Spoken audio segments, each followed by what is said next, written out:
Hi everyone, welcome back. So we're going to talk in this video about prioritization and how to prioritize problem pieces, i.e. issues, and accordingly the analyses that go with them if you're doing an analytical sort of problem solving. We won't go into analytics itself because that's not really in the scope of what we're discussing here. So how to use Excel or how to run analyses. But we're going to talk about how to prioritize issues, how to prioritize analyses, and how to think about it. Now, a quick reminder, what this course is about is training how to think, especially how to think on your feet, how to think really quickly. So keep that in mind. All the tools are things that you want to practice and you're going to be using in real life, but also you want to try to develop the intuition for using them on the fly, sometimes just in your head. So the goal I have today is how do we prioritize even in the fastest kind of discussions? So without any kind of let me come back to you with a prioritization. That is the main goal you want to get out of this. So a quick reminder of the problem solving process. We're now going to be looking at steps 3 and 4. Like I said, we won't be diving into 4 from an analytical point of view or how to crunch the data, but rather how to think about the priorities and what to do first. And you really want to be thinking about speed and output, right? These are two very critical things when you're trying to prioritize what issues to tackle in a complex problem, and also most importantly what analyses to run. These are the two overarching sort of problem definitions of the prioritization part. But let's ask ourselves first, why does prioritization matter? So there's a whole bunch of reasons, but I think the 3 that are 90% or 99% of the reason are: 1, you have limited resources, always, whether you're in a team, by yourself, at a big company, at a startup, at a top consulting firm, you always have limited resources. And that is precisely why, by the way, in case interviews, in consulting interviews, and even in product management, tech interviews, in the case, they always try to test your ability to prioritize. And for some reason, I'm not sure why, but a lot of the interview training material out there sort of ignores that part, even though it's always in cases. Try to understand the intuition that the person has for prioritization. And that's precisely because in real life you always have very limited resources. And if you don't prioritize, you will end up getting nothing done. But if you prioritize, you probably will get some things right, at least, right? So you're guaranteed failure if you don't prioritize. Second reason is you can get it right conceptually, like solving a problem, breaking down the right pieces, figuring out what are the key components, doing the right analyses, everything, and still fail if you don't prioritize properly, because things are time bound, and sometimes a short-term impact is going to cause lasting damage. So prioritizing is really key to avoid that. For example, if let's say you develop the right strategy for a company entering a market, but at the same time you fail to do a piece of it in time before a certain regulation window closes, for example, that prevents that company from entering that market in the first place. You're done, you're finished, even though you theoretically got it right. So you need to know how to prioritize very tactically. And then the last thing is your stakeholders are not all the same. So what is a priority theoretically sometimes would not be a priority, or vice versa, depending on what the stakeholders' incentives are and their agendas are. For example, if you have 2 initiatives, right, and each of them would generate $1 million in either revenue or cost savings. So $1 million to your, let's say $1 million to your bottom line. But one of them is also an initiative that is important for customer satisfaction, while the other one is just a cost-cutting initiative. Which one do you think is more important? I mean, technically they look the same. But because one of them regards one of your most important stakeholders always, which is your customers in any business, then this one becomes a more prominent priority. So that's why you want to really think through prioritization very well, because it could really make or break the actual business decisions that go beyond just the theoretical or academic sort of breakdown of a problem. So, but that said, you also don't want to overdo it. I know these things sound contradictory, and there is definitely some, opposite direction tension between these two ideas, but you gotta balance between the importance of prioritization and doing it thoroughly, and at the same time not overcomplicating it. So one thing I see quite often, especially in interviews, I see candidates trying to come up with like an actual model to calculate a score for each of the initiatives or each of the analyses. And based on that score, you're going to analyze them. Yeah, I get it. I get what you're trying to do. And logically, it makes some sense. But in reality, and in interviews, that's not what you will end up doing most of the time. Sometime you will do that when things are very quantitative, but a lot of the time, actually most of the time, you're not going to be doing that. You're going to be using your business judgment.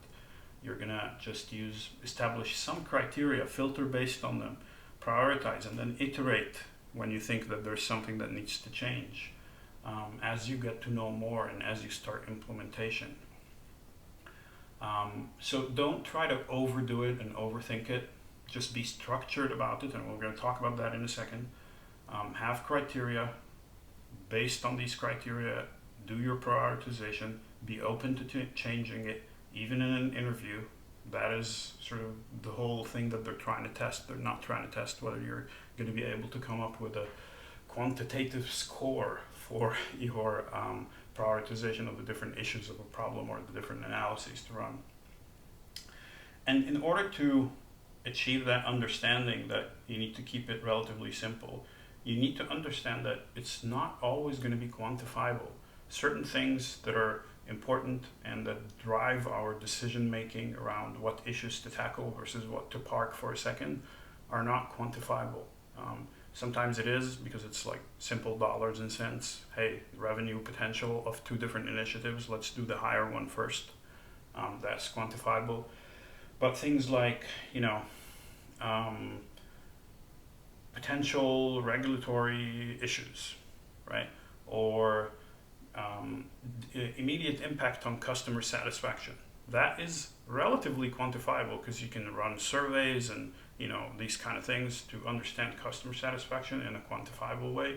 But in the short term, it is not. It's because these things take time. So you gotta use your judgment and not just try to quantify everything. Once again, this is not a mathematical or an academic exercise. It's a practical exercise on how to think to solve business problems in a dynamic way, not in an academic way. So that's all good and great.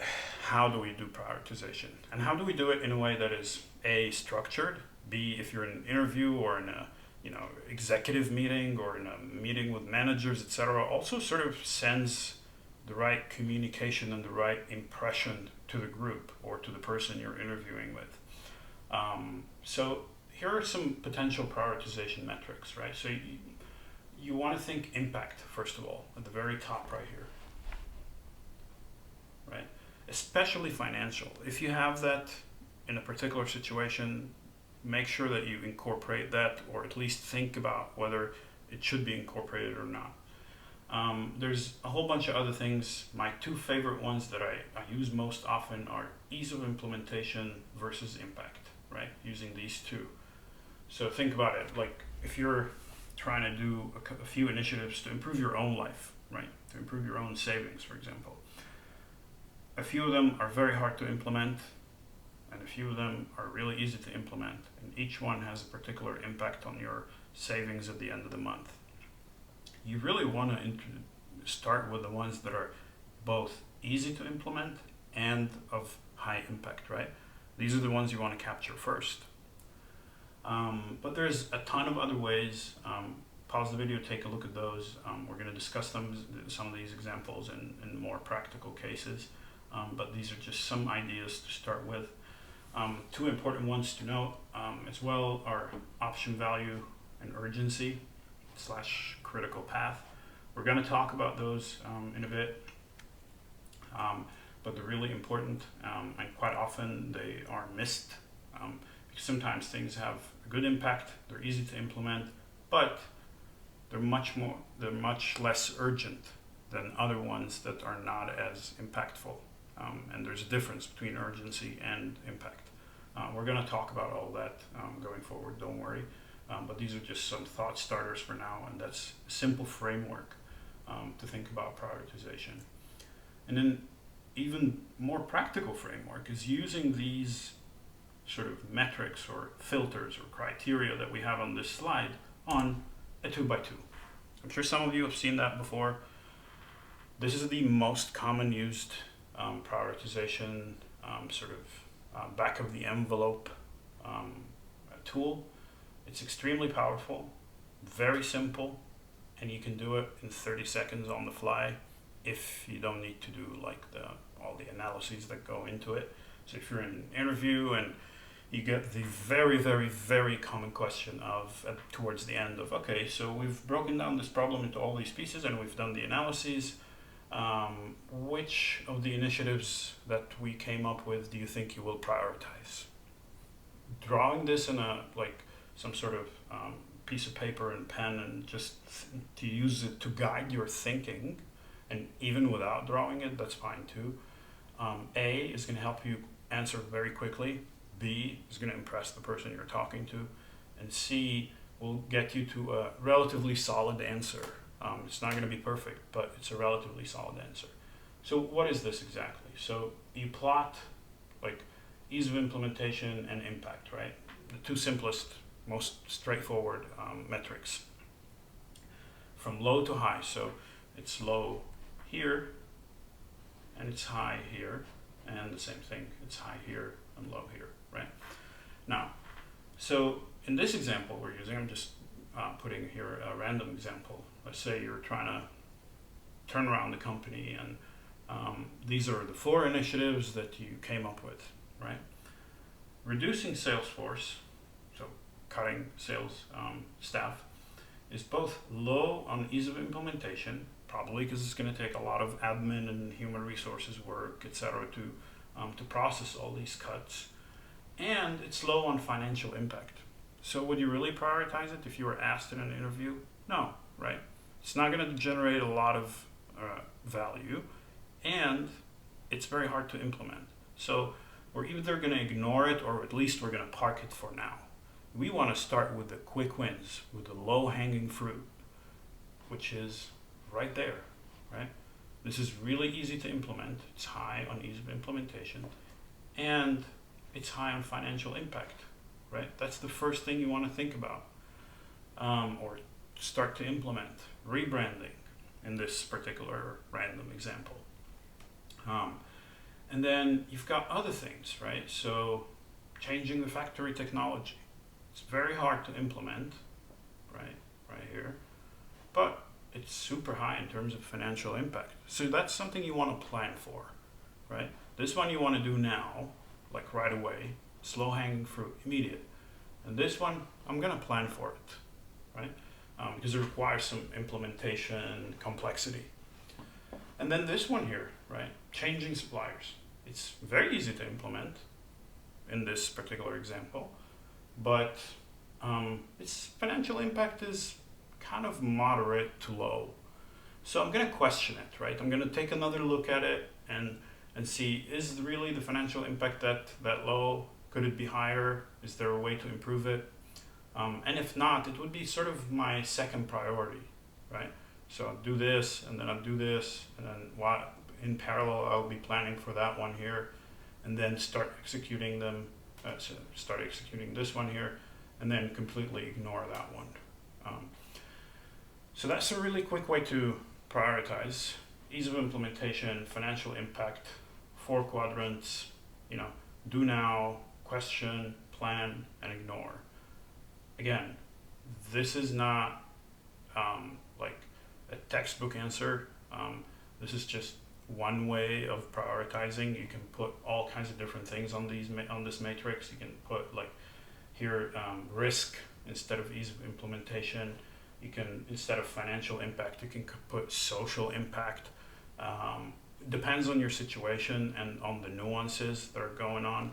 And always remember, you're not only doing it for financial, you're also doing it because you have limited resources, limited time, and you want to take the stakeholders into account. So whatever you choose to put on these axes right here should take into account what is most important among time, impact, and stakeholders. Here's another variation, right? So in this case, rebranding, changing suppliers, and reducing the sales force are all very high impact and relatively easy to implement. How do we choose? We got to choose one because we don't have except one team to work on this problem, for example. We have to choose one. So, okay, let's put another third dimension to this 2x2, which is the risk, right? Again, this is a hypothetical example. Risk here, for example, means can it cause damage to the company some way or another, right? And rebranding has a huge risk. See, the size of the circle sort of signifies risk, right? Now, when you do that, it helps you visualize the problem very easily, right? Because our brains cannot process all these parallel streams of information at once unless we have it visually. Once you put it in this way, you can easily with your eyes see that, you know what, actually reducing the sales force might be a really good place to start because it's high impact, easy to implement, and it's low risk in terms of damage to the company, right? And of course, these things can be absolutely different in any kind of situation. I'm just making a hypothetical example here. For example, in real life, probably reducing the sales force has a higher risk than it is on this slide right here. So remember, these are tools to help you think quickly, effectively, and to reduce the cognitive load on your brain, because you cannot sort of process all of these things at once. Nobody can. You have to visualize it one way or another, and also help you communicate. When you're sitting in an interview or in a boardroom or with a CEO somewhere, if you show this slide right here, it helps everybody else understand A, you're a structured thinker. B, oh, okay, let's discuss based on this slide, instead of discussing based on certain ideas in your head that you have to speak out every time you want to discuss them. Right? It's right there in front of everybody. So alignment and communication also become very easy. And I get this question a lot: should I do these things in interviews? Again, they're not testing you for your ability to generate these matrices. They're actually testing your structured thinking. But when you have this, just scratched on paper in an interview, it makes it a lot easier for you to discuss with your interviewer. Even if it's just a very rough thing that you did in like 20 seconds when you told your interviewer, hey, can I get 30 seconds to think about it, or can I get a couple of minutes to think about it? It just facilitates the conversation and also helps you think and get to the right answer. Okay, so let's go back to our friends. Or actually, before we do that, one very powerful idea in prioritization is actually elimination. One thing I read from Warren Buffett when he was talking to his pilot about his career aspirations, and he asked him to write a list of 25 goals he has, and then circle the ones that are most important. And then he told him, everything that you did not circle, eliminate completely, right? Avoid at all costs. Because we have in the business world and in a lot of different contexts, we have so many different competing priorities. Should I do, the marketing campaign today, or should I do the financial analysis? Should I speak to the board, or should I go to a customer research panel? There's so many competing priorities, and the ones you do not prioritize, just eliminate.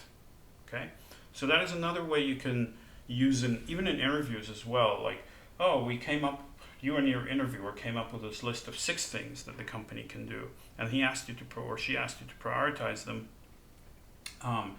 and you looked at it and you saw that, okay, 3 can actually be eliminated because they're not even possible. They're theoretically the right thing to do, but they're not even possible right now for some reason. So there you go. You've got your prioritization already done for you if you have the power to eliminate. So do not ignore elimination. Use it as a potential starting point to prioritize things in real life and in interviews. But use it. The most important thing is to use it against clear filters, clear criteria, right? So I eliminated this because, let's say, cost is not important because we're in growth mode. I eliminated that because it's impossible because we don't have the technology yet, and so on and so forth, right? So use it to your advantage. Just have clear filters and clear criteria that you run the elimination against. Okay, so let's go back to our friends in General Motors and do a quick exercise. This is the prioritization sort of list of potential things. You can add to them as much as you want. Now, look at the left of the slide right here. So, and ignore the priorities right here for now. So your team determined that operating margins are the key variable in the electric vehicle decision, whether they're going to be attractive enough or not, and they're ignoring everything else for the time being. Okay? Which of the following components would you prioritize and why? You have to go to the board in 1 week with preliminary findings and discuss with them. And also, the CEO has told you that they're about to sign a contract with an investment bank on some futures, and asked you if you think that the electric vehicle project is going to need something in that direction. And if so, come up with something, with a list. Now, it's a lot of information. Let's first talk about what futures are. So in this case, the CEO is telling you, hey, we're going to sign a contract with an investment bank, like a Morgan Stanley or in JP Morgan or something, with futures. As in, they sign an agreement that General Motors will have the option to buy a particular commodity or a particular financial instrument or something like that from the investment bank in the future at a fixed price, regardless of what the price of that commodity is going to be in the future. That's why they're called futures. You fix the future price now. And then the bank is responsible for delivering that commodity to them. It's a contract. So how would you prioritize? So the way I prioritized it is I thought, okay, so if operating margins are the most important, they basically are the average revenue per unit and minus the average unit cost. And I'm oversimplifying here just for the sake of the discussion. In real life, and even in an interview, you would be as simple as that. In real life, it might get a little bit more complex, but this is, I think, what the level of complexity would be in an interview usually. So selling price, service revenue, other revenue.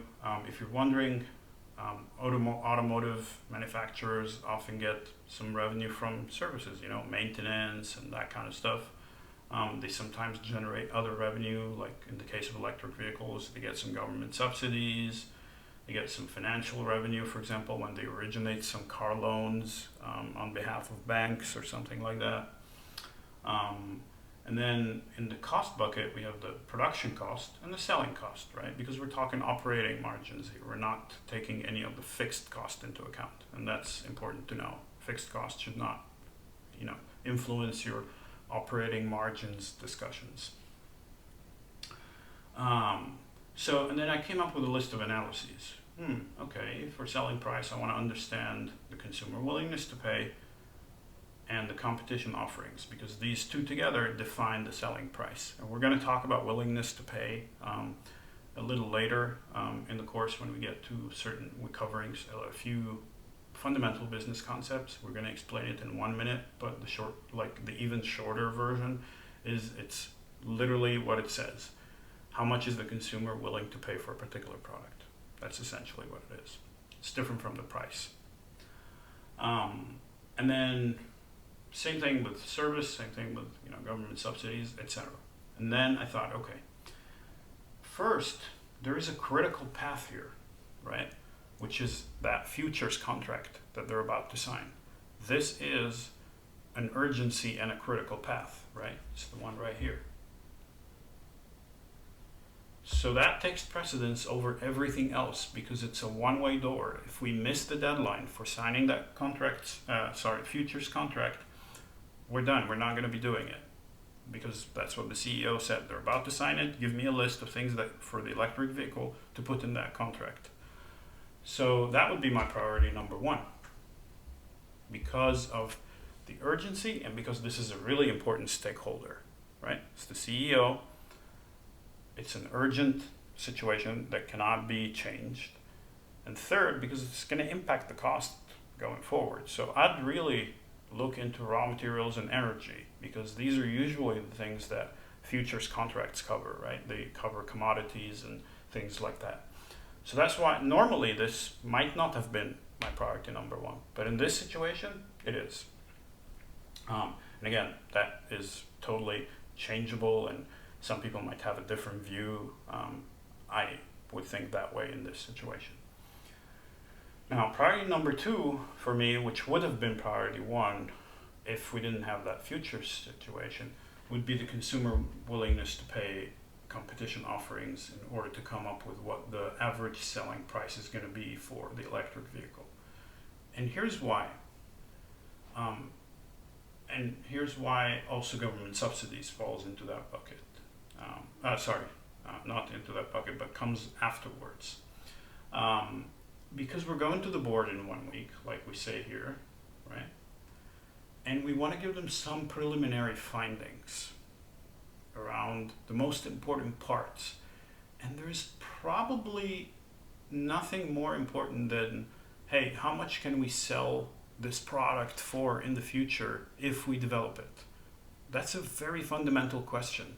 So if you're having a preliminary findings discussion with the understanding that you're going to continue doing what you're doing afterwards, you want to at least cover the first impression of the most important topic. So that's why I put it as number two here. How much we're going to sell it for, right?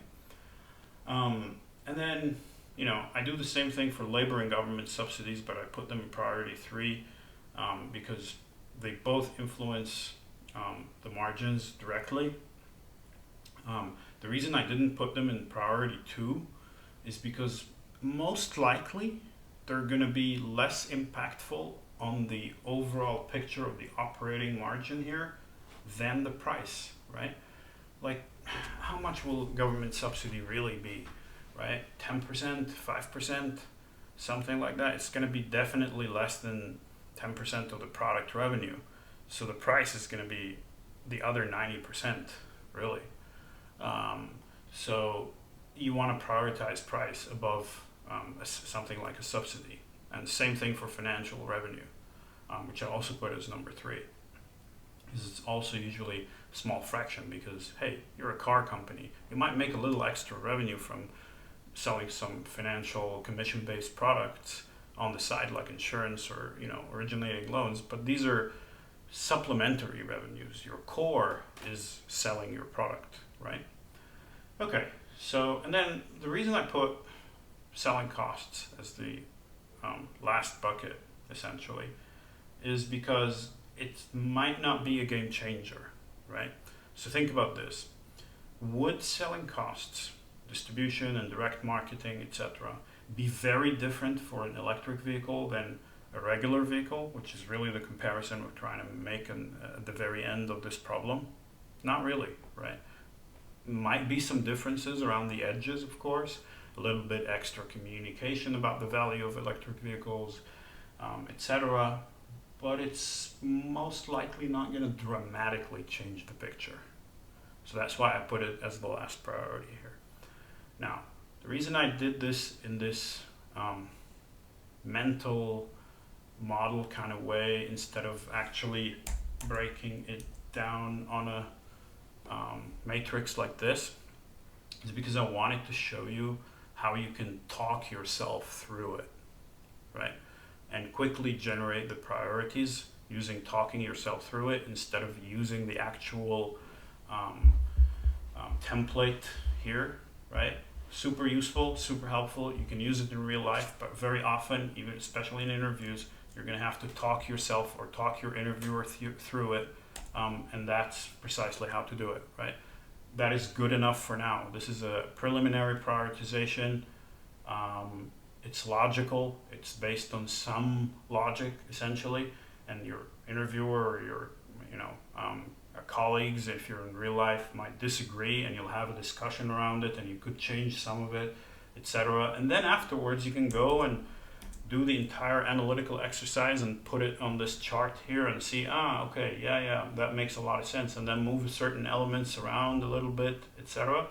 And do actual analyses with numbers in order to inform it. But this is good enough for an interview, good enough for a thought starter, good enough for a boardroom discussion, like in a preliminary fashion, and it's still moving things forward. So yeah, that was just a quick dive into prioritization, why it matters, and a few ways of how to think about it and how to do it. I'll see you in the next video. Thank you.